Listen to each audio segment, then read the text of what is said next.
What is monk mode and why you should try it? So, monks have long been revered for their way of life, their ability to focus, execute tasks, and practice mindfulness, letting go of stress. Now, this video, I'm not going to tell you to move to a monastery in the Himalayas, let go of all your possessions, and start to practice the ways of a monk, becoming a Buddhist, etc. Here, what I am going to do is go through the principles that guide monks and see how we can then incorporate those into our lives. Okay, so monks have 8 core principles that they live by. Let's go through them. 1, do one thing at a time. 2, do it deliberately. 3, complete the task before you move on. 4, do fewer activities. 5, give yourself space between tasks. 6, designate time for certain activities. 7, devote time to thinking. And 8, complete what is necessary. So we could go through all of those 8 things and tie them back to life, but I want to boil it down even further. What I think we can really take away from this and from the monks to put into our own lives are 2 things. 1, focus. 2, intention. Now let's get into these a little bit more in depth. So when we look at monk mode, this is monk mode. We take the ways of the monk, we're going to boil it down and apply it to our lives. What this means, and we're going to start with focus. Focus really stems from cutting out distraction, right? As the monk said, we want to have one task, we want to complete it, we want to devote our energy to it. We don't want to move on before we complete that task. What I want us to do is look at what are the things that are preventing us from completing tasks to begin with. Okay, the first thing we are going to do to help our focus is addition by subtraction. What I mean by this and where we start. We are going to take social media apps off of our phones. See, when we have notifications that come through here and they continue to pop up everywhere, they are distraction machines that are pulling us away from where we actually want to focus our energy. Now, I'm not saying don't use social media. I'm just saying take it off your phone, turn the notifications off, put your phone on airplane mode. Things like that will help you stick to task and get big things done and big things moving. Next, do one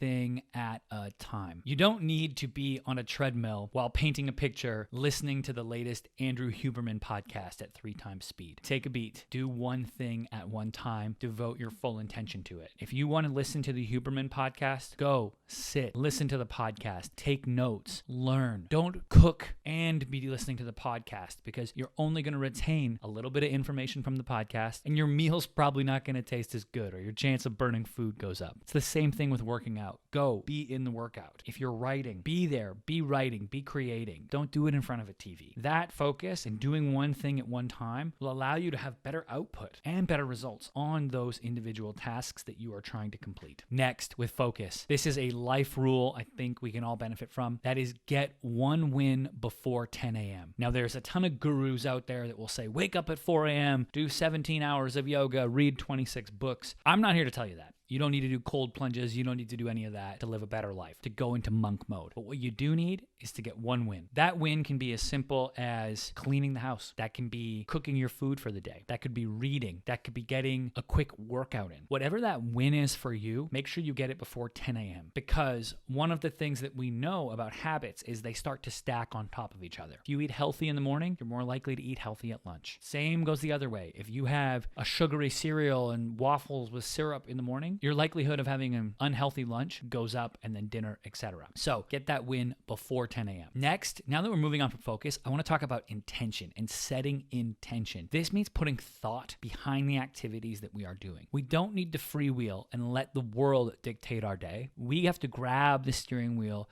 and drive our day in the direction we want to go. So this for me starts the night before. What I do, and I like to do, happens probably 5 out of 7 days a week, I write my to-do list for the coming day. Now this isn't a exact, I need to do this at 10 a.m., this at 11 a.m. No. I write out what's the one big win that I need to get done the next day. If I have that big win, that big thing at work, and I can chop away at that, I can get a win, everything else becomes gravy. So I make my list, then I actually go through the list and I write, okay, what's the one thing that's the most important? Now, Gary Keller has a book on this. He's actually called The One Thing, where he says you have to break down what is that one thing in your life or your activities that you could do to push your life forward. Are the other activities you're doing supporting that activity, or are they pulling away from it? So you need to look at that and go, go, okay, what am I doing? Am I putting the appropriate time towards it? Am I setting time aside for it? Or time blocking, as some would say. I'm a big fan of time blocking. Time blocking is where you put certain times on your calendar and you actually block them out in advance for the projects you want to work on. This is a time where you can be unapologetically yourself. You can take that time for yourself. You can let others know, hey, I am not available from 2 to 5 p.m. on Wednesdays, whatever that time is for you, and you can go and actually work on the project you want to work on. That is a great space for deep work. I highly recommend time blocking or moving with intention that way. Now, intention and time blocking also works for leisure activities. So what I mean by that, I actually try to schedule my social media usage. I know that sounds crazy, but I realized that I'm going to use social media. I like it. But if I could have times throughout the day, 30 minutes here and 30 minutes there, that I know I'm going to use social, I give myself the time to do that. I set a timer and I use social media in those blocks. So for me, I do 30 minutes of social media in the morning, and then I try to do 30 minutes after dinner at some point, usually around 7 p.m., 7 to 7:30 while my food is digesting. I will scroll Instagram, TikTok, etc. So that is how I like to bake out my social media usage and be intentional with it. The next thing with intention and focus and mixing them really together on this last point is understanding that creating space to think is not a waste of time. What monks do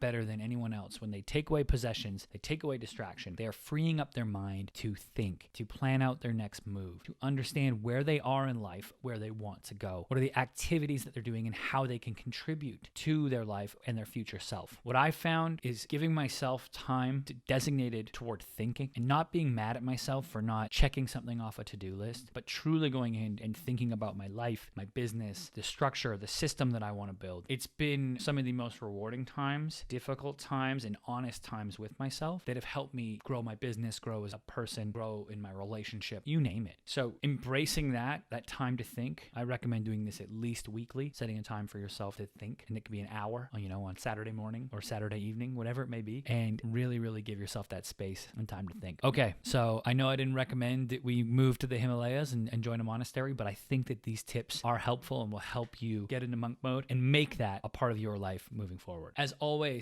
I'm Jordan Shelton. Thank you for checking out the channel. If you enjoyed this video, hit that like, subscribe. I know I'm sounding like one of those YouTubers now, but I am one. That actually helps us get the video out to more people. I appreciate y'all. If you have any questions or anything, drop them below. Love to connect. Cheers.